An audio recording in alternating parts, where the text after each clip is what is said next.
running neck and neck.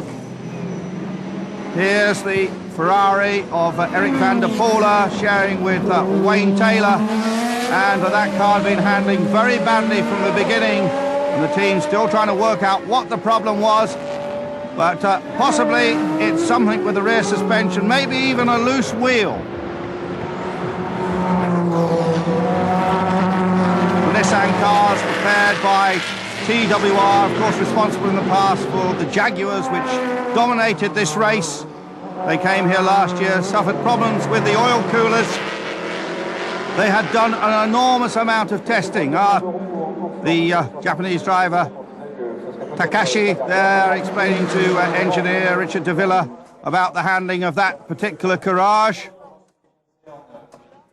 And there our first look at one of the McLarens. This is the car driven by Steve O'Rourke, the manager of the Pink Floyd, also by Tim Sugden and the American Bill Oberlin, who was impressing everybody with his speed. Another American rookie driver, David Murray, had been entrusted with this Porsche alongside James Weaver and Pierre-Henri Raffanel. It's Raffanel at the wheel, right there, the bright red crash helmet, the very experienced French driver. Certainly the Porsche prototypes that have been so quick the two previous years did not seem to have the speed to match the GT cars. The 36 car comes in again. They plug in the fuel. Oh, there's problems. And immediately they decide to take the rear bodywork section off here.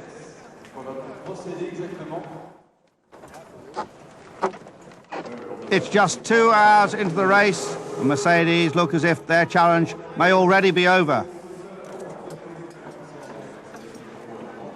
There's the V8 engine, of course. The cars they run in the FIA GT Championship have V12 motors. So this car very new. A spin there for the number 3 Ferrari. It's Gianpiero Moretti, the owner of the team. The man who has made his money with the Momo steering wheel concern. And now it's almost beached there, so time being lost by this Ferrari, which won the Daytona 24 hours, which won the Sebring 12 hours. And we can see again how all of a sudden it gets away from him in the Ford chicane there just before the start-finish line.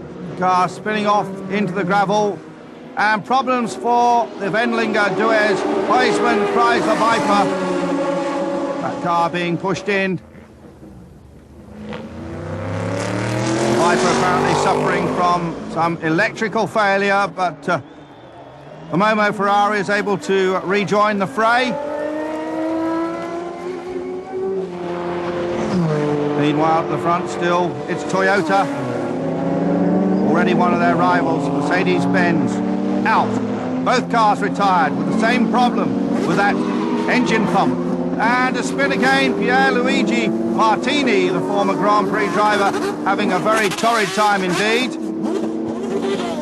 He's previously raced the Porsche prototype here.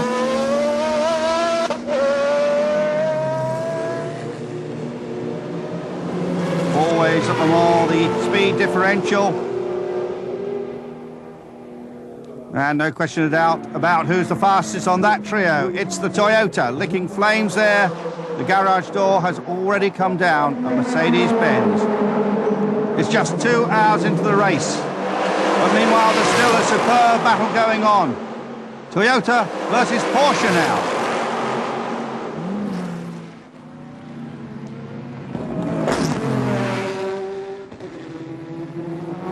While the Viper team struggle to repair the number 50 car with the electrical problems, the 51 is certainly running quickly, so too is the 53 car. But in the early going, indeed, it was that Porsche which was leading GT2. After 3 hours, Toyota, Toyota, Porsche, Porsche, Toyota, and then the BMW. Reflections there on this circuit as the 29 car continues on its way.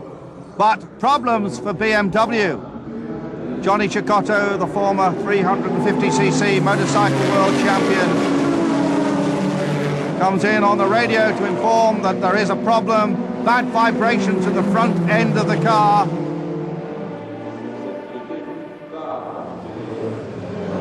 The lead car again for a routine stop. Rundle, Collard and Hillary. Collard climbs out. Eric Hillary about to climb on board. No driver change at number 26.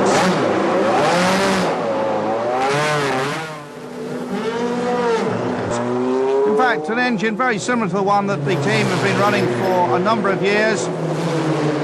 Now the 29 car, Thierry Boots and Ralph Kellener's there. He is climbing out of the car, doing an outstanding job.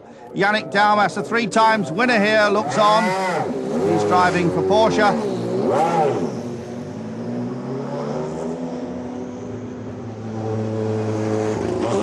Jeff Lees, a man who's driven for Toyota for many years, returning to the fold after driving for the Lister Storm team for 3 years. Lister failing to make it through pre-qualifying this year, and they're in the only all-British car eliminated from the race before it even started. A spin there for 28, just trying that little bit too hard. Eric Hillary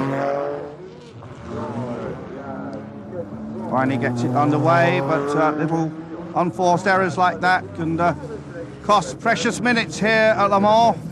There's a Panos which had to slow down because of the spin. 2 Panoses in this race. They're just going a bit too deep past the Porsche there, and then losing it under braking. And really, that's a bit of a silly error. And then the car comes right back in front of the Kraus Racing Machine, and I think it's Michel Trunk at the wheel. Does a great job of avoidance. The gravel really flies, but fortunately no real problem. The car's able to regain. I'm sure Eric Hillary will be cursing in the cockpit, concern in the Toyota pit. As I said before, Porsche have been to Le Mans many times with mainly Japanese teams, but for their 1998 challenge, they asked Team Toyota Europe, directed by the great former Swedish rally driver Uwe Andersson, to put together a completely new group of people. And what a magnificent job they've done. First time at Le Mans, running in the front. The weather, as you can see, bright, but promise of rain in the night as 2 more cars peel off. Rafanel there in the number 8 car, and you just see the Viper there, which has got that electrical problem still being worked on, but worked on only by the driver, because in that position the team are not allowed to work on the car. That's David Murray there with the orange and blue crash helmet, just about to make his Le Mans debut. The Toyota comes in to be checked. David Murray slides down into the cockpit of the prototype, the Reinhold Jost car. This car, although it ran, or this design, although it has won the race for the past 2 years, fitted with the very latest engine, the same engine and transmission package as the GT1 Porsches, with the latest gearbox, and that's quite important. It's a quicker gear change. Rafanel tells the team about the car and some of the problems he's obviously having.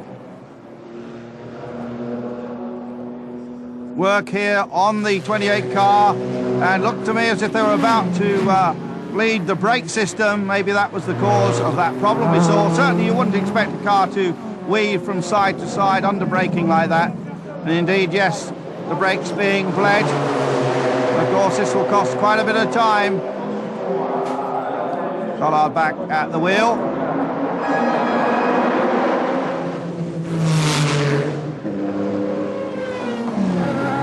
And out on the track, the Porsche still looking strong and running as we expect Porsches to run, like clockwork. Katayama Suzuki, it's a sheer car going out. There is the man who has designed this wonderful Toyota. That's Andre de Coutens. Porsche, you see those yellow flashes on the front of the car. Teams differentiate their team cars with different colour markings, so that both they and us, the TV commentators, can spot the difference. There you see the master cylinders being topped up with brake fluid. So